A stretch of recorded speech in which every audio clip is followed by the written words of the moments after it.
Welcome back to another episode of the Nothing to Do podcast. I am your host, Jeremy, and I am back on my stand-up shit. I really like the standing up. I liked it a lot last episode. It's been about a month since I've been on the mic. It feels good to be back. Always feels good to be on the mic. Always trying to do more, even though I've been doing less. There's been a lot going on, but I promise I'm gonna try and get more out there as much as I can when I can. But I do want to start this episode um by remembering one of our stars, because we lost one a couple weeks ago. I had meant to talk about this sooner. I just haven't had the time to come on the mic. Um I want to say R.I.P. to Bad Bunny. R.I.P. Bad Bunny.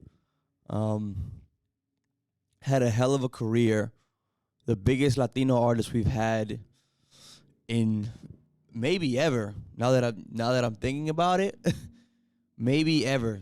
And especially with this last album, with Un Verano Sin Ti, took some Grammys home with it. Should have, as I said last episode, I think he should have taken home Album of the Year. That went to Harry Styles. It was what it was. Still fuck Lizzo. Maybe I might go back to that Lizzo. I might have to revisit that Lizzo topic later. But yeah, man, R.I.P. Bad Bunny. R.I.P. Bad Bunny. So it came out in the news.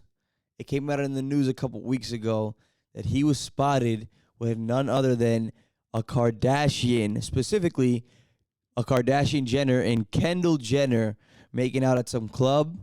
I think most recently he has been, they're still dating, and I think they've been spotted here and there. I'm not really following the story too much, outside from the fact that he is now fucking a Kardashian. And that is why I say RIP to Bad Bunny, RIP to your career. I really, really hope he'll be able to pull out of this. Historically speaking, though, the math ain't mathin'. The numbers aren't on your side, hermano. The numbers aren't on your side, Benito. I don't know what the fuck you were thinking getting in bed with a Kardashian Jenner. It has historically ended in tragedy for over 90% of the men that have been with a Kardashian Jenner. I mean, good Lord. Jesus Christ. What confuses me is I don't understand. I just don't. It's like, I don't know. I guess the Kardashian Jenner. I'll just say Kardashians because they're all Kardashians, right? They're all Kardashians. And you see what their life is like. It's like the Kardashians. It's like I don't know what, it's like they're like the Ring of Power, right? It's like the Ring of Power. I have no other reference to compare it to at this moment but the Ring of Power from Lord of the Rings. We know what it does to man. We know what it does to races, to people. And you just can't, but for some reason you just can't, once you hold on to it, once you get a taste of it, you can't let it go. And even with the Ring of Power, that always ends in tragedy, whether it's the fall of man or whether it's the fall of one man. Fucking Smeagol. That's what they do. The Kardashians turn, if you stay there long enough, they turn you into fucking Smeagol. They turn you into fucking Smeagol. And I mean, let's look at the play. Let's look at the numbers. Historically speaking, right? We have Chris Humphries, who thankfully, I mean, his NBA career went to shit shortly after that 10-day marriage he had with the Kardashian, Kim Kardashian. I think he's fine. He's not in a ditch anywhere. He's not doing drugs anywhere. But his career was pretty over. It was over pretty fucking fast right after that marriage. On the then we got the flip side of the court. We got Lamar Odom, who was a literal crackhead, who was a fucking crackhead. I don't know. I mean, he went from Lakers champion, sixth man of the year, to a fucking crackhead. I have never. I mean, if that's not a fall from grace, I don't know what the fuck is anymore, right? I don't know what it is. Let's see. That's Lamar. We got Chris Humphries. We got more in more recent news. We got Travis Scott. Now, while Travis Scott isn't completely up the fuck out of here, people have argued his music has gotten worse. The whole brujeria vibe of the Kardashian family, you can maybe blame that on the tragedy that happened at his concert 2 years ago. He has been in hiding since, dabbling in features here and there. But shit, he hasn't come out since Astroworld, and that was in 2018. We are in 2023, ladies and gentlemen. And I'm not counting the Astro Boys album. That's like that's a mixtape, a collective mixtape with the Cactus Boys group. I think he has been due up for an album for a while now, and it probably would have came out last year if not the fiasco at his concert. I'm gonna chalk that up to the Kardashian curse. Boom, another one. Tory Lanez, and I wanted to talk about this when I had Josh here a couple months ago, was that the one thing that wasn't talked about in that entire story between him and Megan Thee Stallion and whatever the fuck that other girl's name was during the time, this all started and revolved around jealousy. You know who was right in the center? Kendall fucking Jenner and Kendall Jenner's fucking pool party. Allegedly, or I don't know if whatever the story, however the story goes, all I know is that Kendall Jenner was in the fucking center of that fiasco. Another great testament as to what these fucking brujas will do to a man, specifically a fucking black man. Tory Lanez, check that one off the list. Let's see, who else?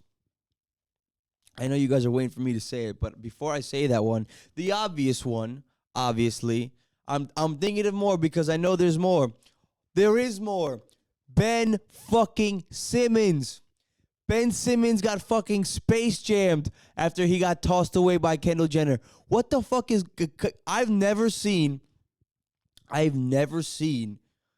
an implosion of talent and skill and confidence on the basketball court than from Ben Simmons. Ben Simmons went from being what I believe, now I'm going off the top of my head here, top 1 overall pick, whatever year he was drafted, if not top 3. I know he had, at the very least, he went top 3.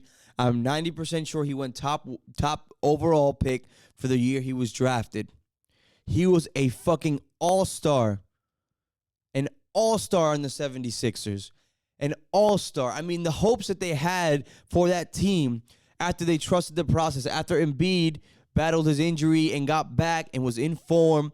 Listen, the expectations for that team were through the roof, and it was very, very much centered on Ben Simmons being Ben fucking Simmons, who was a fucking dog on the court, who was a dog at LSU, and who was a fucking dog for the first 3 years of his 3 or 5 years of his career in Philadelphia.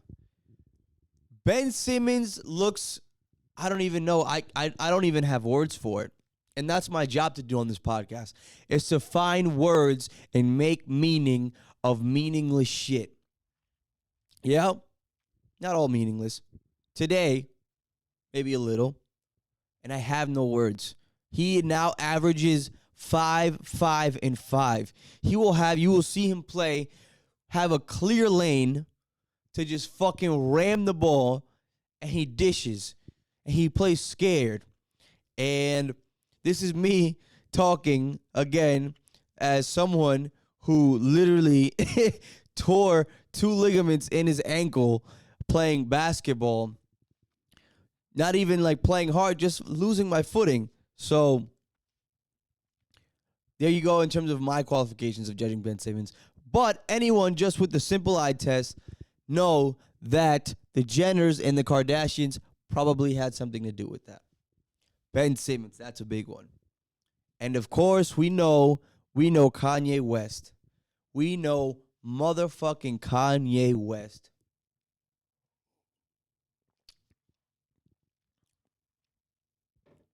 Who had children with the Kardashian, Kim Kardashian. She's the Kardashian, right? They're all Kardashians, but Kim is the Kardashian, right? None of this would be possible without her and her mom for whoring her out. But Kim Kardashian is the Kardashian. And I think I said this about one of these players. I've never that this is in our I have never seen a fall from grace as much as Kanye West. A lot of it was centered around his divorce. I think time around too much time around that family. It's obviously just like the most toxic thing. Boy went from he made graduation. I mean, he had fucking his catalog. He was a legend, and he still is a legend.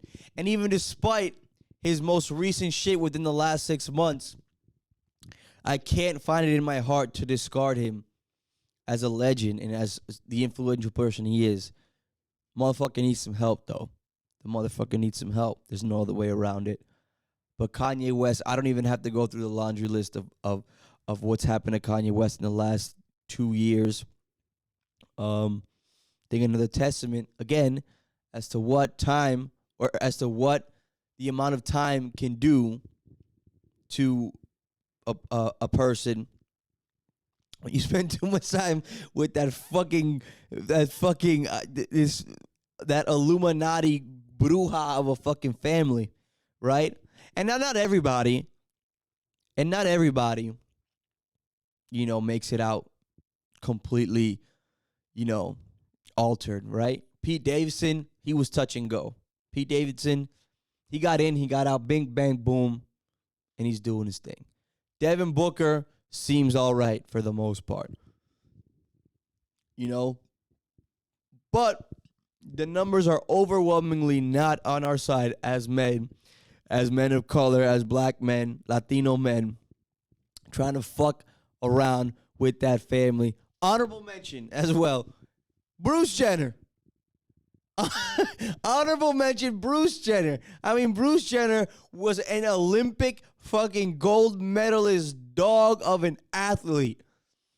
And now they're Caitlyn Jenner, and this isn't to say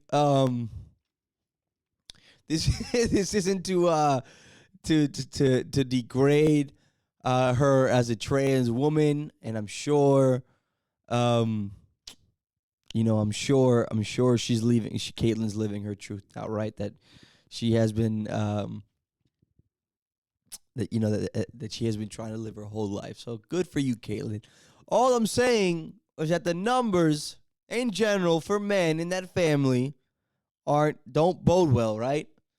And then we have Caitlyn Jenner, formerly known as Bruce Jenner. Now, is there a correlation between the two in terms of him being married to Mama Jenner, Mama Dashian? I don't even know what the fuck her name is. And becoming a woman, that's for you guys to decide. You leave it in the comments. You let me know what you fucking think, all right? But that's an honorable mention, okay? And now it pains me and all of us and the culture to see Bad Bunny Benito start to walk down that path of destruction. We can only wish for the best for him. I hope that he walks with God and that he walks with light. I hope that he sees the light sooner rather than later. I hope he gets out of that situation before it's too late. Because if we lose Bad Bunny, what the fuck do we have? Y'all could have taken fucking Arcangel. Y'all could have taken Anuel. I don't give a fuck. You can have him. Other legends, don't get me wrong. But Bad Bunny, I decided to take on Bad Bunny. I swear to God, we're gonna have a conversation. I think I'm gonna have to revisit this conversation in another 6, 7 months because this could be a drastically different Bad Bunny that we look at by the end of 2023, as opposed to start off 2023. So Benito, listen, have your fun. It's like a test. Like, what the fuck is wrong with this man? What the fuck is, would I be strong enough? You could have Benny, you could have any woman in the world. You could have anybody in the world.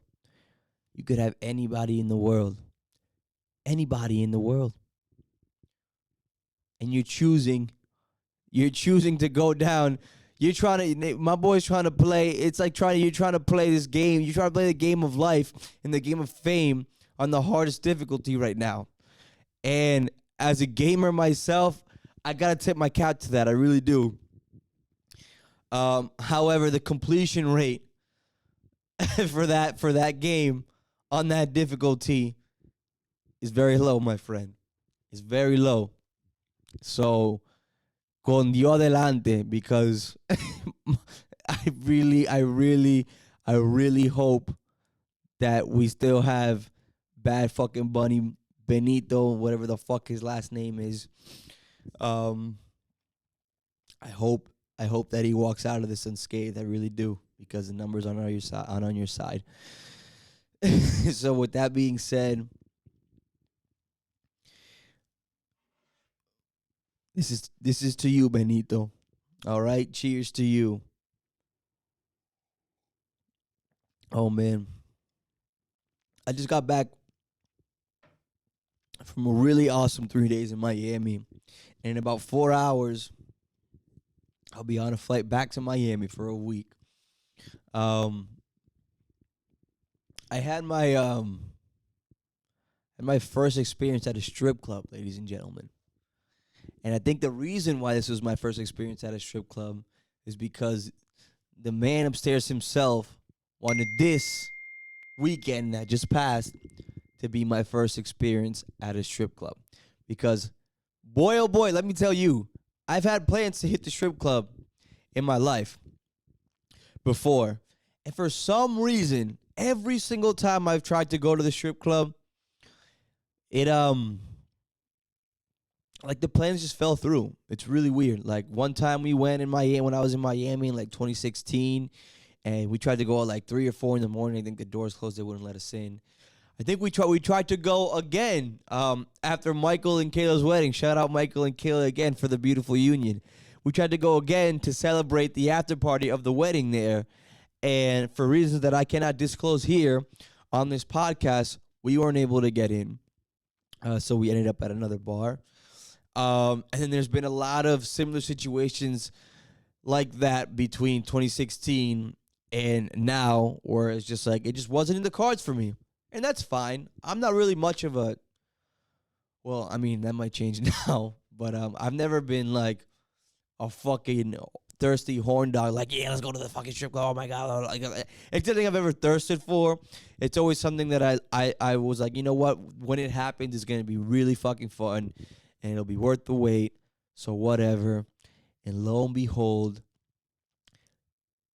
March 5th, 2023, we go as a crew to Tootsie's Cabaret over in Miami, and I blew too much money.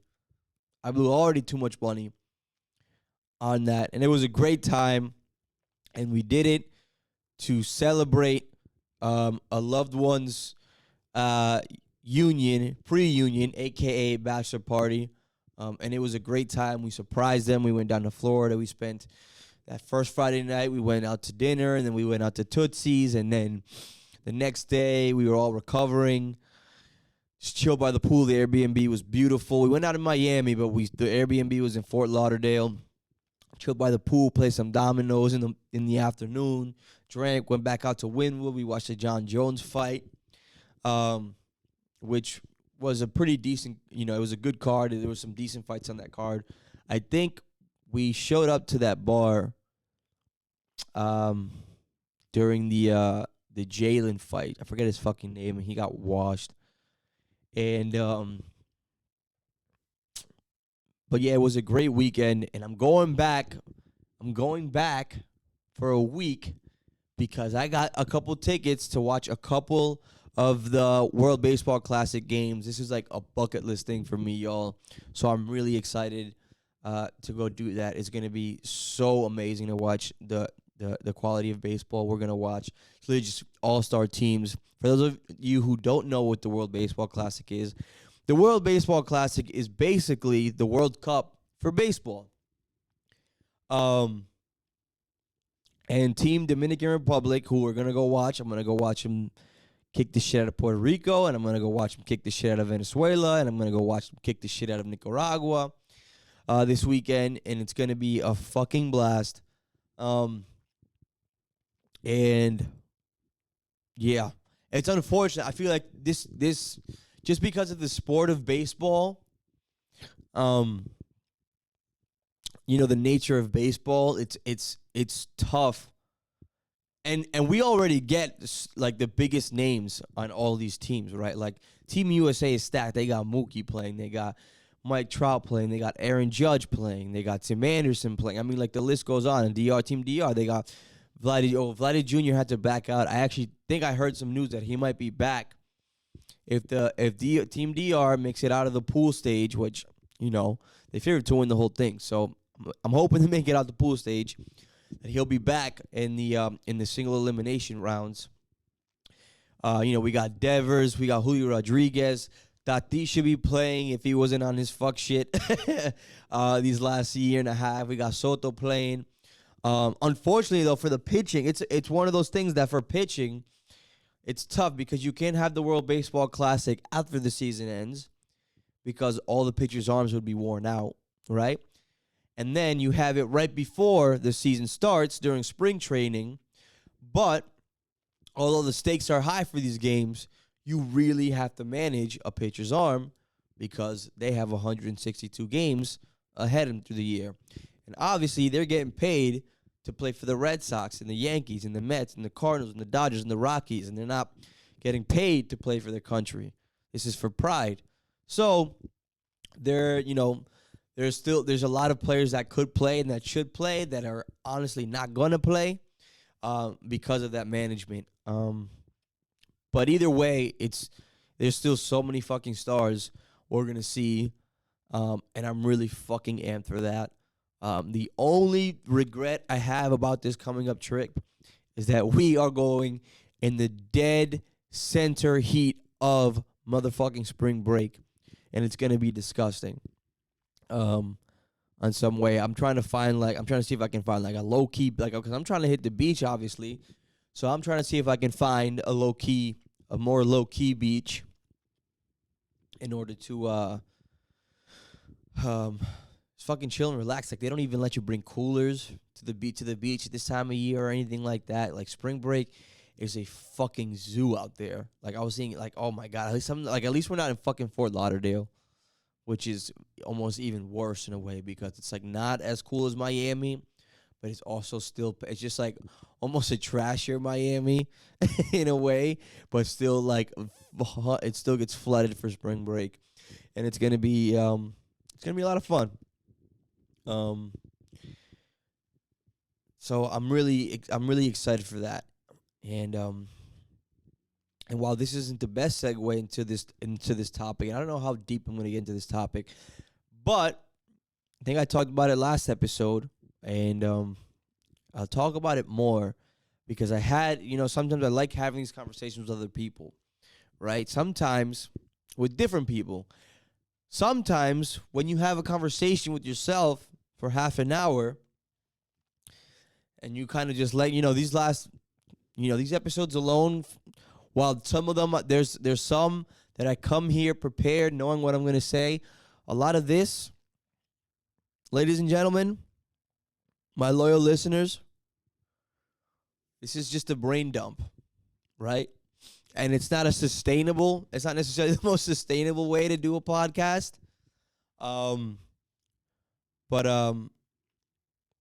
it's also a good exercise. It's a great exercise. It's a great exercise in terms of being able to think on your feet, and just letting the conversation and your thoughts carry you wherever they may carry you. Um, but structure is something that I've veered away from when I don't have a guest in these last 6-7 months. And it's fun sometimes, and then sometimes I come in here and I just feel like I just unloaded just pure dog shit of an episode, which is fine. It's part of the game. Even the best, not every fucking episode is gonna hit. Not every podcast is gonna be a fucking banger. And in ways I've come to accept that. But I got to visit the conversation about Ja Morant with some people that I haven't talked about the situation before. And while the way we frame the way they brought up the topic and the way they look at the situation is not necessarily a new way, I've thought about, fame and having a lot of money in general. It's not a point of view that I looked at the Ja Morant situation. Now, for those of you who are not aware of the Ja Morant situation, in the last 3 or so months, he's had a lot of little antics building up, a lot of controversy building up. First, it was the whole thing with the Pacers, in which he was in a truck full of his goons or whatever, and they were following some Pacers, and it was alleged that he was pointing a gun, or that not him, but one of his men were pointing a gun at some of the Pacers staff, at some of the Pacers players. You could see it through the red dot or whatever. And then most recently, it came out. Not most recently, and then it came out that he apparently jumped and beat up a 17-year-old kid for God knows what reason. I didn't read into the story too much. It's funny, that story broke very recently, but I remember reading about that story months ago. And I actually thought it was fake because it didn't get to the media. It didn't gain any traction. I was like, oh, it's probably fake. Or there's probably just it's probably a huge misunderstanding or a story that they blew out of proportion. But no, he beat the shit out of a 17-year-old boy. And then most recently, he went on IG Live and he snuck a gun into the club, or one of his homies' guns or whatever, and he was flashing the gun on IG Live, and now he got a 2-game suspension, right? And my first reaction to it is just especially with everything leading up, because the other layer to the story about Ja Morant is that Ja Morant is not about that life, and that he's never been about that life. And I'm not saying that I did the deep dive into his background and all that, but that is sort of what's surfacing right now in the media and all these pictures, is that he went to a private school and he came from a great family, and he didn't live that hood lifestyle, he didn't live that gangster lifestyle. And although maybe the people around him now or back then or whatever it may have been were about that lifestyle, he never was. And now that he's got all this money and all this fame, it's he's looking for some it seems like he's looking for some validation on that point, which is fair, right? Oh my God. And so my first reaction when the story came out, especially after everything, right? It's frustrating because of his background. It's I've personally I have never felt the need for that validation, because in a lot of ways, outside of being one of the best basketball players ever and being a fucking millionaire and not having people say no to me ever, I am Ja Morant in the way that I had a lot of people growing up around me that were about that lifestyle and that were about that life. Not me, but people around me. People that I love and I care about still to this day. And that even though I was around them, I've never felt, and I still don't feel the need to like posture or for the validation on that level. And so it's confusing to me when somebody in that position seeks that validation. Because at the same time, not only am I Ja Morant on that level, but there's also been people around me in my life who have been Ja Morant in the way Ja Morant is being seen in the light right now. Right? Where you were never about that life. And I don't know what you were looking for. I don't know what drove you to wanting to be about that life. But you did things that you had no business doing, and now you are where you are. And I have people in my life that have lived that side of the coin as well, right?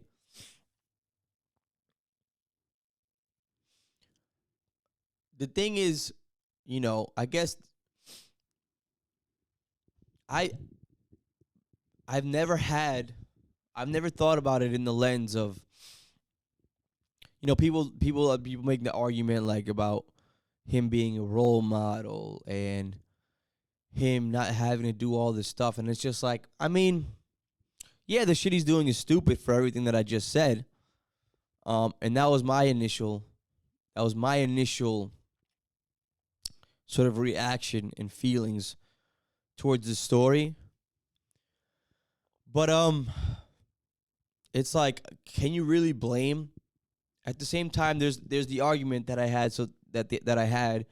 It's not an argument, but this is this discussion I had with some people yesterday about it, and it's like, now whether in this case it's manifesting itself in like, wannabe thug or whatever it is. At the end of the day, Ja Morant is a 21, 22-year-old kid. He's a kid.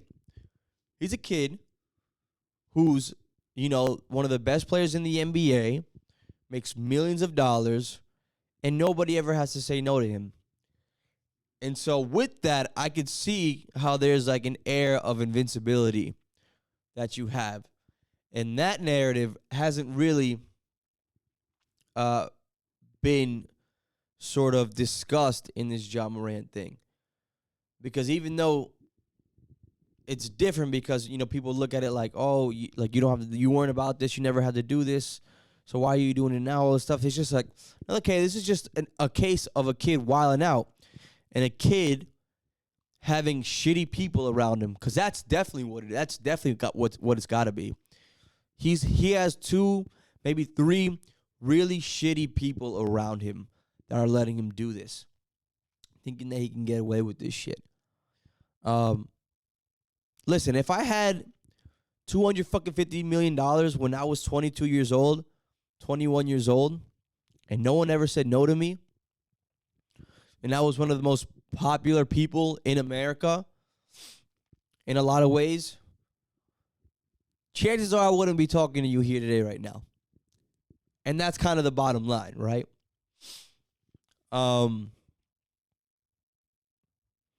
Is Ja Morant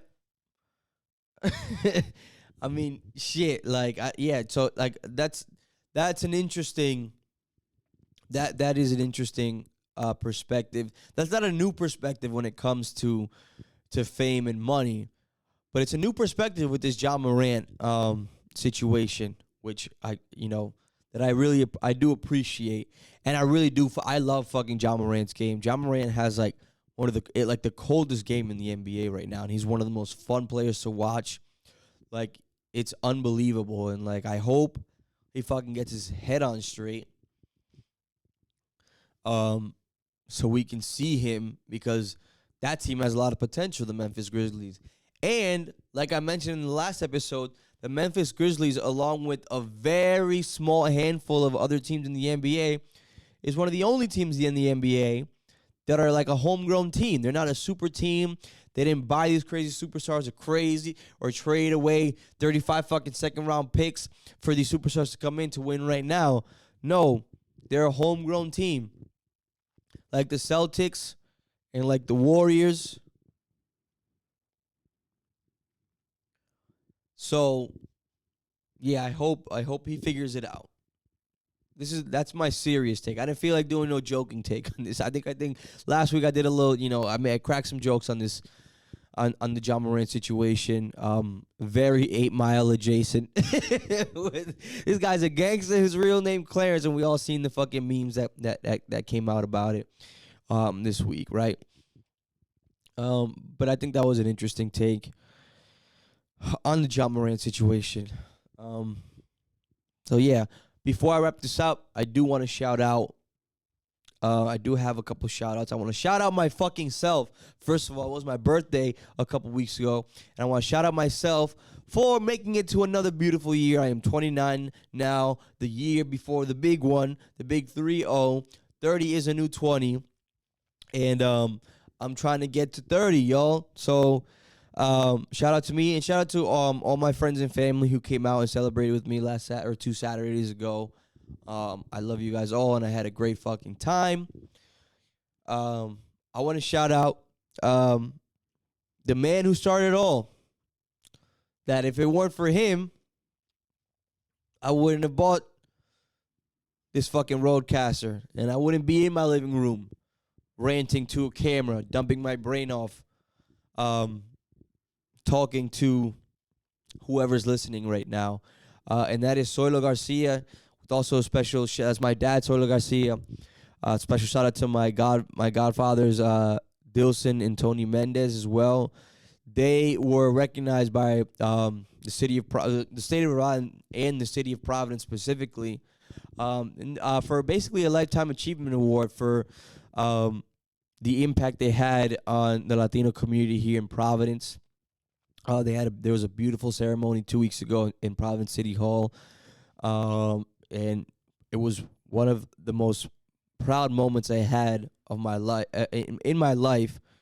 I grew up around. There was sort of like within the Latino community, especially when I was younger, when like the popularity of Poder Once Die was sort of at its height. In a ways, I talk about this like a lot, and it still kind of makes me uncomfortable. And that was the only thing I was dreading about going to that ceremony, is that I've always been known as El Hijo de Soylo, Soylo's son. And when people find out I'm Soylo's son, it's like, in a way, I'm like a fucking prince, in a way.